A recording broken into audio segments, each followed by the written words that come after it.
We're going to go out and see Matt tomorrow. Let's tell him, are we interested or are we uninterested? So we had an interest, but we obviously had some things we wanted to understand and hear and see. So we got together, we went and saw Matt, and the rest is kind of history. So without further ado, we were able to help Matt buy a piece of land. Construction, land was $900,000, construction 3.3. I think the total project with equipment is around 4.8. So we're able to help close on that probably 4 or 5 months ago, and he's well on his way to building a nice new shiny facility. So Matt's here to talk about kind of client perspective on Chase. So hopefully it's good. I assume it is. Matt Miller.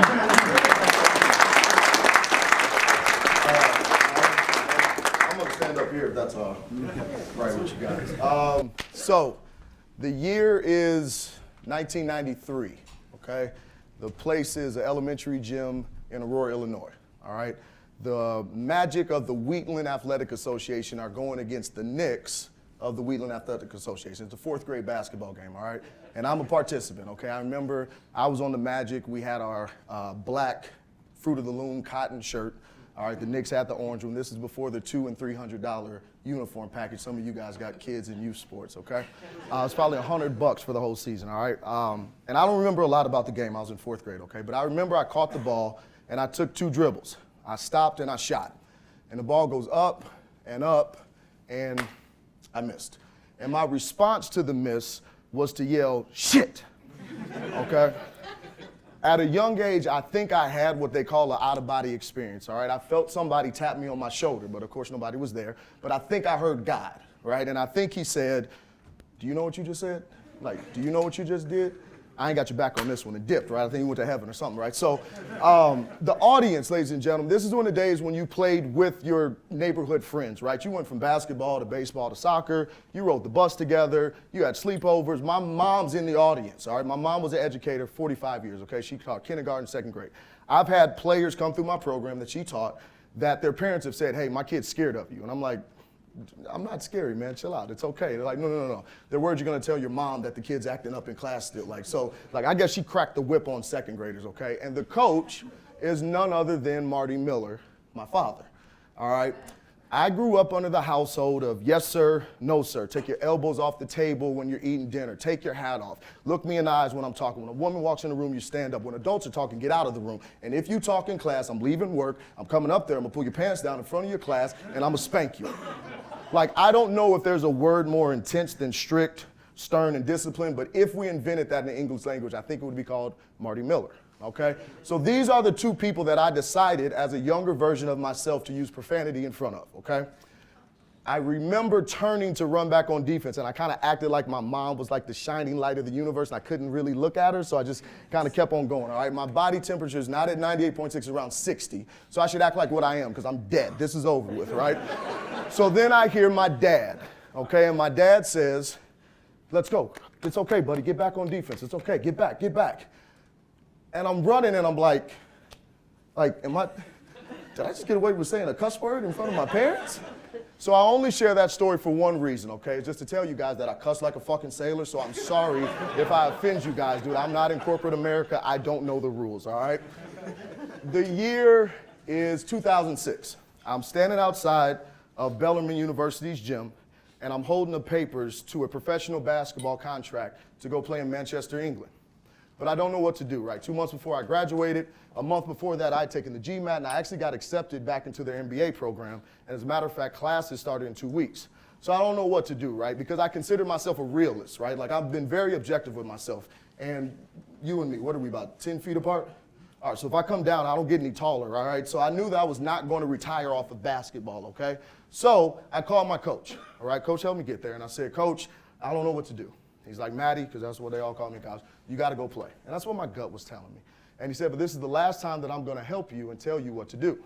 You're going to have to start making decisions on your own.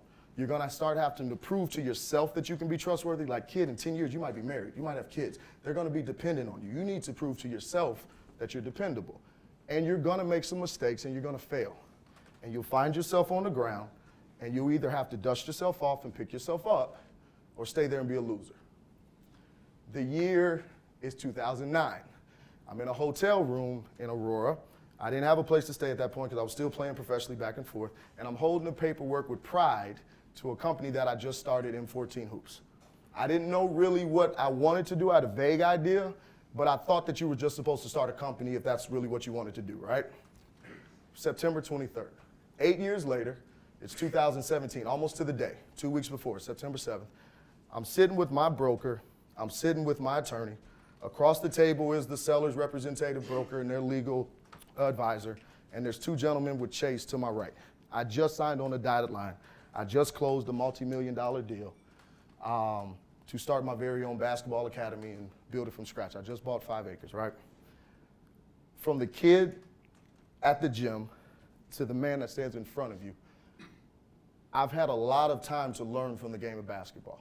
It's taught me a lot of life lessons. So let's go back to 2007. So I just finished up my first year in England, okay? And I played pretty well. I got MVP. I helped the club win their first championship, okay? Well, I'm back home. So when you play overseas, they don't have these long-term contracts, right? It's not 5 and 10 years. Like literally every year you're a free agent. So you got to go find something, okay? I'm not coming out of big schools, so I have agents in different countries, right? So a Spanish agent hits me and says, you could go play in Rwanda. And not only that, you could go play for their national team. So you could play for their country. And I'm sitting there like, Rwanda? Well, like, where's Rwanda? And so I Google it, and of course, like, the movie Hotel Rwanda comes up, and I'm like, yo, the place had a genocide in '94? Like, no. And I'm like, I got an American passport. Like, how am I going to play there? That was a Tuesday. The next Tuesday, I'm on a flight to Rwanda, okay? You had to spend the night in Ethiopia, the scariest night of my life, and then we headed down to Kigali, Rwanda. 2 hours after landing was tip-off, and that was my tryout, okay? So I ended up playing on their national team for 5 years. It's a beautiful country. I fell in love with the country. It was awesome, all right? But what I learned from that experience was, for one, you got to take some risk, right? And the scariest thing about the risk for me wasn't really just the first step, because after you take that first step, you kind of start playing on instincts, and then you just kind of figure it out, right? But it's the fact that everybody knows. And if everybody knows, then everybody might know that I failed. And it's kind of one of those things where it's like paralysis through analysis. So I really learned that, hey man, get outside the box, you got to take some risks. And then I learned something about pressure, because I'm playing for their national team, I'm playing for their country, okay? And my coach used to always say, stress is bad, pressure's a good thing.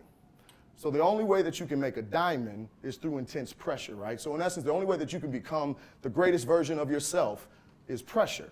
And so instead of just learning to deal with it, I learned to love it. Like, I really want the pressure, because I know that that's going to make me step up and perform.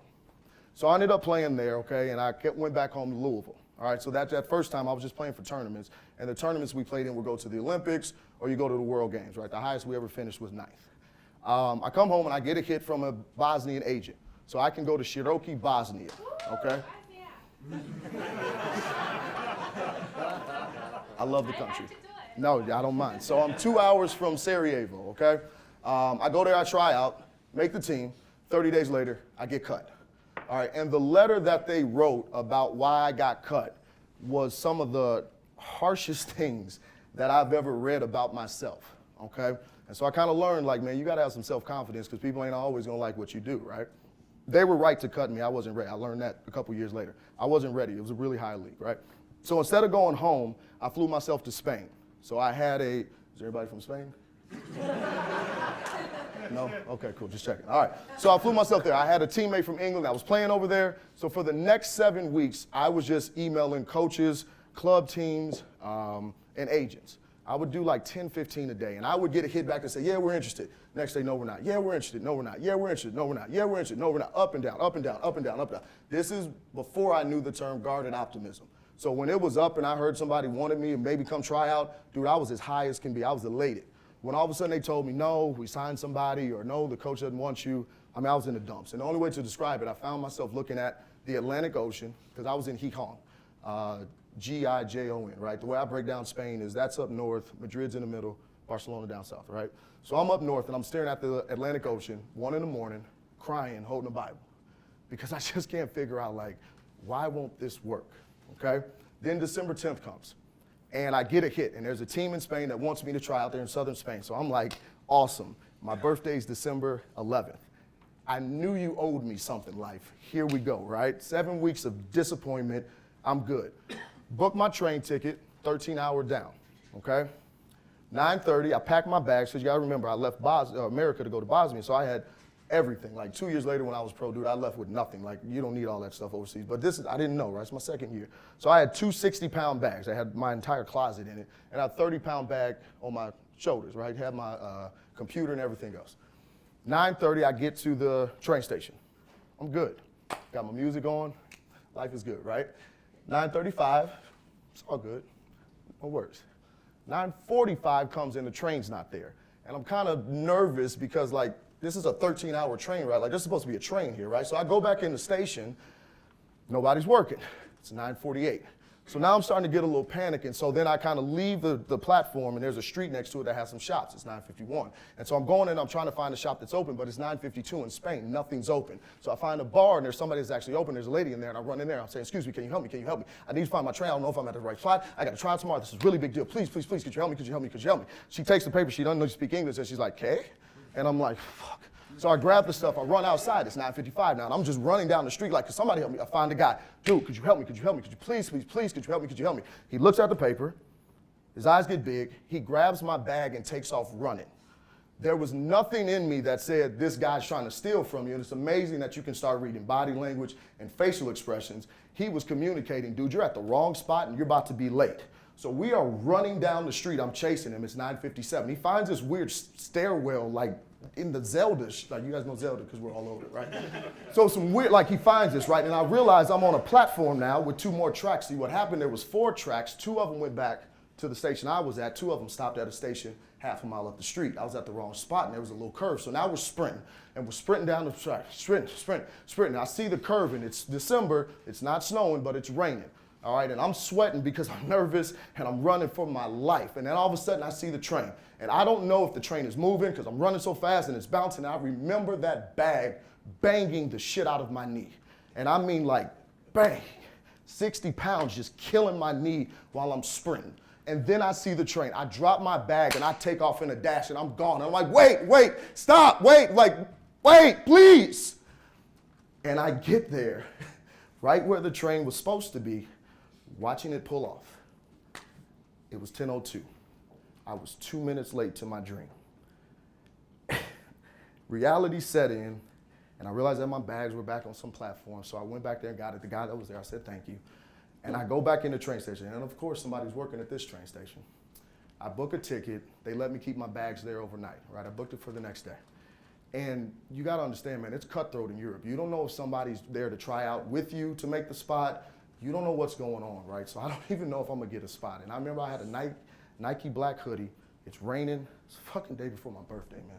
And I'm walking back, because I was about 20 minutes drive from the first train station. So I'm about an hour and a half walk back to my teammate's spot, right? And so I'm walking back, and I couldn't even keep my head up to talk to God. And there were some shops, and there was a doorway, and there was somebody laying there, right? And he had a sleeping bag on. It's December in Spain, right? And it zipped up, and I had some food from what I was planning on my 13-hour train ride, and I took it off. I just set it beside him. I walked off, I looked up and was like, I get it. Things could always be worse. Hell of a lesson to have to learn when you're down and out. One of the reasons that I was asked to come here today was to give you guys a client's perspective on doing a business transaction with you guys, what it's like, and some insight on what it's like on my side of the table. And if I could give you guys one piece of advice, I would tell you, please get to know the client just as well as you get to know the business, okay? What was it that kept Brendan and Mike staying diligent through 16 months, calling, asking, hey, what happened with that M14 deal? Hey, did that deal happen? What happened with that, right? Because it wasn't the numbers. Because if it was the numbers, we'd have got this done the first time. Because you guys were the first bank that I went to. We'd have got it done the first time if the numbers were there, right? I bust my ass to build this company. All those life lessons that I just shared, right? With taking risk and handling pressure and have some confidence, because people ain't gonna like everything that you do, and you are going to have to handle failure. And all that thing that my coach told me, you will find yourself on the ground and you can either dust yourself off or you stay there and be a loser, because things could always be worse.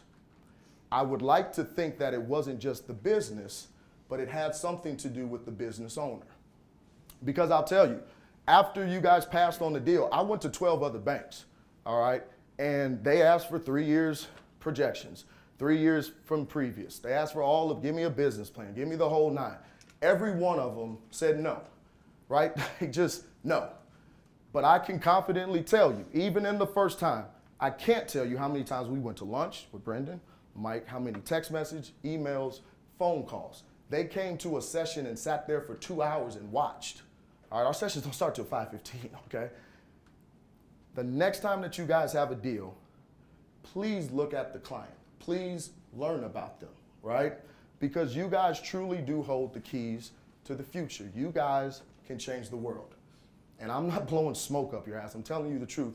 You guys can change the world. What I feel like I'm fortunate to do every day is I get to teach life lessons through the game of basketball to children, to teenagers, young adults, right? I get to teach them some respect, some time management, how to take constructive criticism, how to be a leader, how to win, how to lose. We teach the things that are important. Yes, we do teach crossovers and jump shots and floor spacing and rebounding and all that stuff, right? But if you come to an M14 session, that's all you saw, you drastically missed the boat, all right? What I like to think I can do is put a positive dent in society. We teach what's most important, right? How many people here were a high school athlete? Raise your hand, show of hands. You played high school basketball, or not basketball, just any sport. Keep your hand up if you played in college. Keep your hand up if you were a pro. So the commercial's true, right? You're gonna go pro in something else probably, right? And what I'm 150% sure is whenever you started your careers with Chase, the number one question they did not ask you was what's your shooting percentage? Like, wait a minute, how fast did you throw the baseball? Like, holy shit, you can swim how quick? Promote it. Right? Like, that's ridiculous, right? That's not what happens. And the people that I'm able to impact are going to be our future doctors and lawyers, politicians, police officers, entrepreneurs, bankers. And because I was able to learn from these life lessons, right? And M14 Hoops and Chase Bank were able to come to an agreement. That little small dent now all of a sudden becomes this Grand Canyon size impact, right?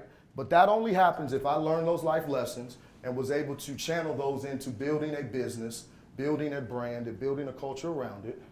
And only if Brendan and Mike and Gary actually took the time to get to know me. And now together, we're gonna change the world. So the next time that you're interacting with your clients, please, please, please get to know them. And please do what Chase Bank has always done. Change the world. My time is up.